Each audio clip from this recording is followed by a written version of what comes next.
नमस्कार. SB kitchen मराठीमध्ये आपलं खूप मनापासून स्वागत. आज आपण नाश्त्याचा प्रकार बघतोय आणि हा नाश्त्याचा प्रकार आज आपण डायबेटिक पेशंटसाठीचा बघतोय. तर मागच्या व्हिडिओमध्ये सुद्धा आपली डायबेटिक पेशंटच्या नाश्त्याबद्दलची चर्चा झाली होतीच. तर आज आपण हा दुसरा प्रकार नाश्त्याचा घेऊन आलेलो आहोत. तर तो म्हणजे हरभऱ्याची म्हणजेच चण्याची उसळ. तर डायबेटिक पेशंटसाठी नाश्ता कोणता बनवायचा हा बऱ्याच जणांना प्रश्न पडलेला असतो. कारण बघा, आपले जे रेग्युलर नाश्त्याचे प्रकार आहेत ना, तर ते तांदळापासून किंवा गव्हापासून बनलेले असतात आणि हे पदार्थ हे डायबिटिक पेशंटला चालत नाहीत. कारण शुगर ही झपाट्याने वाढते म्हणजे तांदळाचे पदार्थ खाल्ल्यामुळे किंवा गव्हाचे पदार्थ खाल्ल्यामुळे. तर शुगर नियंत्रणात राहायची म्हटल्यावरती नाश्त्याला डायबिटिक पेशंटला कडधान्य किंवा मग डाळींचे प्रकार किंवा अंड्याचे प्रकार किंवा पनीरचं कटलेट किंवा असं तुम्ही काहीही बनवून देऊ शकता. तर आज आपण चण्यांची उसळ कशी बनवायची ते बघणार आहोत. खूप मस्त ही चण्यांची उसळ बनते. फक्त 1 चमचाभर तेलामध्ये आपण ही चण्यांची उसळ बनवणार आहोत आणि कमीत कमी मसाल्यामध्ये. मसालेदार सुद्धा बनवणार नाहीयेत. तरी सुद्धा खूपच भारी अशा चवीची ही उसळ बनते. याबरोबर सूपची सुद्धा थोडक्यात रेसिपी सांगितलेली आहे. तर या चण्यांच्या म्हणजेच पाण्यापासून म्हणजे चणे उकडलेल्या पाण्यापासून आपण सूप सुद्धा बनवलेलं आहे. तर खूप मस्त ही रेसिपी आहे. नक्की शेवटपर्यंत पहा आणि ही रेसिपी तुम्हाला आवडली तर लाईक करा आणि शेअर करा. सगळ्यात महत्त्वाचं म्हणजे अजूनही तुम्ही चॅनलला सबस्क्राईब केलं नसेल तर सबस्क्राईब जरूर करा. चला तर मग पटकन सुरुवात करूया ही चण्यांची म्हणजेच हरभऱ्यांची उसळ बनवायला. तर हरभऱ्यांची उसळ म्हणजेच या चण्यांची उसळ बनवण्यासाठी मी इथे हे हरभरे रात्री भिजत घातले होते. सकाळी याचं पाणी बदलून घेतले आणि आता म्हणजेच धुवून घेतले हरभरे आणि हे कुकरला लावलेले आहेत. तर कुकरला आपल्याला यामध्ये थोडंसं चवीनुसार मीठ घालायचं आहे आणि यामध्ये आपल्याला पाणी घालायचं. तर 1 ते 1.5 ग्लास मी इथे पाणी घातले. 2 शिट्ट्या करून घेतल्या कुकरच्या आणि हरभरे छान शिजलेत.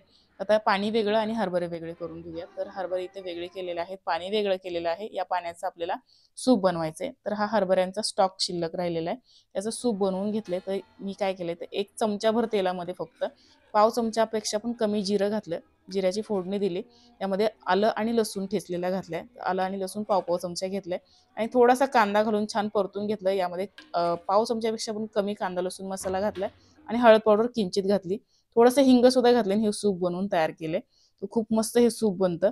आणि आता इथे मी कढईमध्ये तेल घातलेलं आहे अर्धी पळी आणि यामध्ये पाव चमचा जिरं घातले, थोडंसं हिंग घातले चिमूटभर आणि 4-5 कढीपत्त्याच्या पानं घातलेले आहेत आणि थोडासा कांदा घातलाय. तर अर्धा कांदा घ्यायचा आपल्याला मीडियम आकाराचा आणि पाव चमचा हळद घालायची. अर्धा चमचा आपल्याला इथे अर्धा चमचा किंवा पाव चमचा कांदा लसूण मसाला घालायचा आहे. जास्त स्पायसी करायचं नाही आहे आणि जास्त तेलकट सुद्धा करायचं नाही, कारण आपण सकाळी सकाळी नाश्त्यासाठी आपण बनवतोय.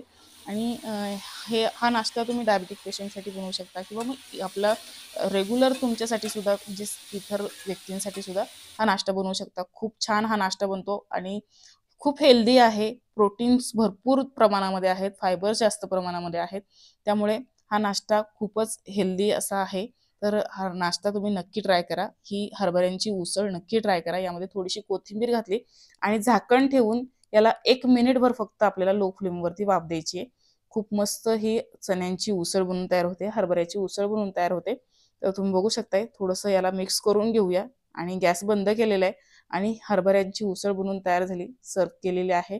तर ही चण्यांचं सूप सुद्धा बनवून तयार झाले आणि ही चण्यांची उसळ सुद्धा बनवून तयार झाली. याबरोबर मी उकडलेले अंडे सुद्धा दिलेले आहेत आणि म्हणजे तुम्ही नॉनव्हेज खात नसाल तर याबरोबर तुम्ही एखादं फळ किंवा सलाडमध्ये काकडी वगैरे तुम्ही खाऊ शकता.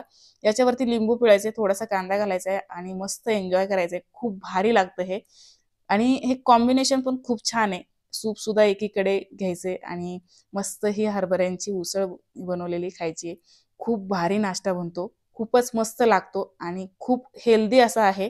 नक्की हा नाश्ता तुम्ही ट्राय करा आणि तुम्ही ही रेसिपी कशी झाली कमेंट करून नक्की सांगा. तर इथे आपली खूपच मस्त अप्रतिम चवीची, खूप भन्नाट अशा चवीची हरभऱ्यांची उसळ बनवून तयार झाली आणि याबरोबर आपण सूप सुद्धा बनवले. तर ही उसळ खूप छान बनते. जरी डायबिटिक पेशंटला जरी तुम्हाला बनवायची नसेल तरी तुम्ही रेग्युलर तुम्हाला नाश्त्यामध्ये सुद्धा तुम्ही ही हरभऱ्यांची चण्यांची उसळ बनवू शकता. खूप छान बनते. भरपूर प्रमाणामध्ये यामध्ये प्रोटीन असतात, फायबर असतात. तर नक्की ही हरभऱ्यांची म्हणजेच चण्यांची उसळ बनवून पहा. खूप मस्त ही रेसिपी आहे.